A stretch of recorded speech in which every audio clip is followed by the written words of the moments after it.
ano po yung trabaho ninyo, proteksyonan ang bawat Pilipino, gampanan nyo lang po yan. Unang pagkakataon ay nagsalita po sa mainstream media itong Senator Bongo patungkol sa pagtanggal ng kanyang security police. Aba, dinamay po itong Senator Bongo sa kanilang pamumulitika na ginawa kay Vice President Sara. So malinaw 75 po na security police ang tinanggal po kay Vice President Sara. At kay Senator Bongo pinagtatanggal din po. So malinaw na lahat po ng mga Duterte supporter and alliance ay tinatanggalan po nila ng mga security. Marami pa po yun sila yung mga tinanggalan. So kahit anong deny po dito mga kababayan ng Philippine National Police, nakikita talaga natin na may pamumulitika na ginagawa po itong si Marvel, lalong-lalo na po sa mga Duterte at sa mga kakampi, mga kababayan po natin. Kaya hindi po nila mawala sa ating mga Pilipino na talagang magdududa sa kanilang tunay na intention. Nakakalungkot, nakakagigil, nakakagalit ika nga mga kababayan po natin dahil ang Philippine National Police na to protect and to serve yung community, yung sambayan ng Pilipino, ngayon ang kanilang pinoproteksyonan itong mukhang magnanakaw na mga politiko, mga kababayan. Mukhang sila po yung siniserbisyuhan. Mukhang nakakalimutan po nila na taong bayan yung nagpapasahod sa kanila. Mukhang nakakalimutan po ni Marvel na hindi po sana naging doble ang kanyang sahod kung hindi ito ipinaglaban ni Senator Bongo at ilang mga senador na kasama po sa mga kaalyado ni dating Pangulong Digong. Dahil sila po yung isa sa sumusulong, sila po yung sumulong para madubli po ang sahod ng lahat namin in uniform. Ako naman po, walang problema sa akin. Sanay naman tayong maglakad mag-isa. Ako po yung naniniwala na dyan naman po ang taong bayan. Alam ko pagtatanggol tayo ng taong bayan. With or without security, magsiservisyo po ako at magtatrabaho po ako para sa Pilipino. Sanay po ako dyan. Umabot na po ako sa lahat ng sulok ng Pilipinas. Inabot ko na po. Hindi ka naman sinabi Magtatrabaho po ako. Wala pong magbabago sa aking trabaho.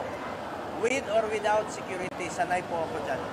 Sa PNP naman, alam ng pulis yan. Panahon ni dating Pangulong Duterte, sinikap natin na madoble ang sahod ng pulis. Ayan sinikap na doblehin ang sahod ng mga pulis. Malinaw po yan. Actually, hindi lang pulis military and other men in uniform. So, talagang ipinaglaban po nila. Maraming kumontra dyan dahil sinabi walang pera yung ating gobyerno. Pero walang pera, pero tingnan mo yung kanilang pinamimigay na ayuda. Tingnan mo yung budget sa flood control. Na hindi natin nalaman kung nasaan na ito, patchi-patchi lang sa 244 million para sa taong 2024. Position ng uniform personnel, armed forces. No, 244 billion pala. Correction mga kabayan po natin. Ang kanilang budget sa flood control. 'Di ba? Pero wala lang, natutunaw lang. So kahit papaano naging doble po talaga yung sahod ng pulis. So ano naman, nakakayanan naman ang ating gobyerno. 'Di ba? Malaki pa ngayon napupunta sa kanilang mga confidential intelligence fund ng ating presidente. So, napakalaking tulong ito para sa mga pulis po natin, itong pagdubli ng sahod. Kaya nga natin kinukumpara yung budget ng flood control at itong pagdubli po ng sahod ng mga pulis. So, napakalaking tulong po sa ating mga pulis na nagsasakripisyo. Yun yung mga nagtatrabaho ng tama, Pero yung iba na namimersonal, nagpapagamit po sa mga politiko, ang problema dyan, mga kababayan po natin, karma kasi yung maniningil sa kanila. BGMP, Coast Guard, Bureau of Fire, talagang pinaglaban natin yan. Dahil kayo po ang nagsasakripisyo at nagsiservisyo para labanan ng kriminalidad. Kaya ako, full support po ako sa police. Full support po ako sa ating uniform personnel, sa armed forces. Ayan, mabuhay po itong Senator Bongo, mga kababayan po natin. Dahil alam po natin ang kanyang intention po. Yan naman naglalakad dito mag-isa. Nag-iikot ito mag-isa. Tumupunta sa iba't ibang mga event na kailangan ng tulong niya. Yung Malasakit Center, napakalaking tulong mga kababayan po natin. Ako, ulitin ko yung tatay ko isa po sa nakikinabang dito sa Malasakit Center. So napakalaking tulong. At milyon-milyon pa na Pilipino ang natulungan po nitong Malasakit Center. At matulungan pa. Kaya itong ginagawa din po ng Administrasyong Marcos na ito, at mukhang ginigipit po nila yung budget ng Malasakit Center, maawa naman po sila sa mga ordinaryong Pilipino na hirap po makabayad ng ospital. Samantala sa kanila nga, 'di ba? Yung mga budget nawawala, yung pagta-travel po nila. So, mas malaking expenses po 'yon kaysa paglaan po ng budget para sa kalusugan ng sambayan ng Pilipino. Actually, yung kalusugan po ng sambayan ng Pilipino mukhang nanganganib ngayon. Dahil pati po yung excess na pera, itong nakatabing pera ng PhilHealth ay hinugot pa nila at nanindigan pa sila na ito daw ay legit. So nakakalungkot mga kabayan po natin dahil ang mga pera ng sambayan ng Pilipino, pera na naka-reserve para po sa kalusugan natin, ay gusto pa nilang pakialaman at i-justify pa nila na tama daw ang kanilang ginagawa. Tapos ang Malasakit Center, maliit lang po yung budget na binibigay po nila. Pero ito po yung isa sa pinaka nilalapitan ng sambayan ng Pilipino. Bakit hindi po nila ito pinopromote? Bakit gusto nila itong tagalin? Obviously, dahil ito po ay Duterte brand of government. Resulta po ito ng Duterte brand of government, itong Malasakit Center. At marami pang proyekto talaga na gusto nilang burahin at kiniklaim nila na under po the Marcos administration at palitan po nila ng panibagong programa. Pero ganun po yung kanilang gagawin, hindi po sila magtatagumpay. Di ba? May mga palusot pa ngayon, may mga gimmick pa ngayon. Sa totoo lang mga kababayan po natin, itong si Lisa Marcos na Love for All.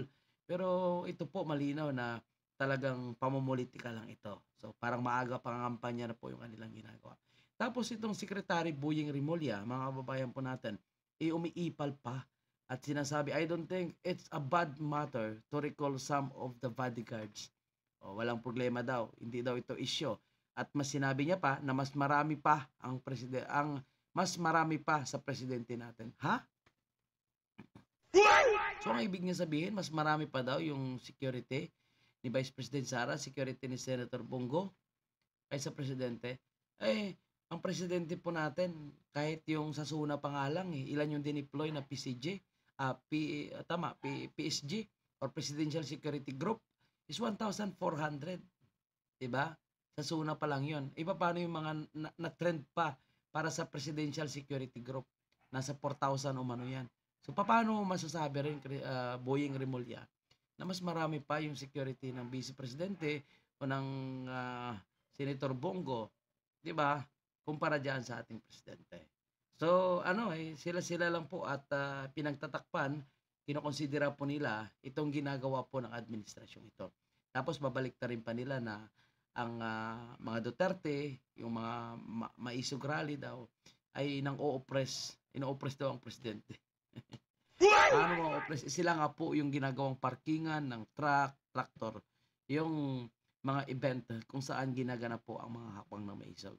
Kaya lahat ng ginagawa nila ngayon, itong pagtanggal ng security ni Vice President Sara, ni Senator Bongo at ibang kaalyado po, at iba't ibang investigation na ginagawa ngayon sa House of Representatives at Senado na kinokonect sa dating administration. Malinaw po na ito ay diversionary tactics lamang para matakpan nila ang kanilang kapalpakan at katamaran at hindi pagtatrabaho at syempre yung pagnanakaw na rin na ginagawa nila sa kaba ng taong bayan. Ito po ay ginagawa nilang diversionary tactics. Pero maging mapagmatyag po tayo mga kababayan po natin at titingnan po natin. Tayo naman, malalaman naman natin kung talaga nagtatrabaho ang gobyerno o hindi. Dahil ang Pilipino, madali lang po mararamdaman. Diyan sa mga pangunahing bilihin po, yung patuloy na pagtaas ng inflation. Lalong tataas ang inflation ngayong buwan. Kaya wala po tayong asahan. Yung sinasabi nilang 45 per kilo ng bigas sa kadiwa, limitado lang po ang iyong mabibili at pinagmamayabang pa po nila na maganda itong klaseng bigas. No po. Papabudol pa ba kayo dyan, mga kabayan po natin? Yan po ay isang band-aid solution dahil nalalapit na naman ang eleksyon. Huwag po tayo basta-basta maniniwala, mga kabayan. Doon po tayo sa talagang tapat at handang magserbisyo sa ating mga kababayan, sa ating mga Pilipino. Okay, maraming salamat po at yan po yung ating panibago.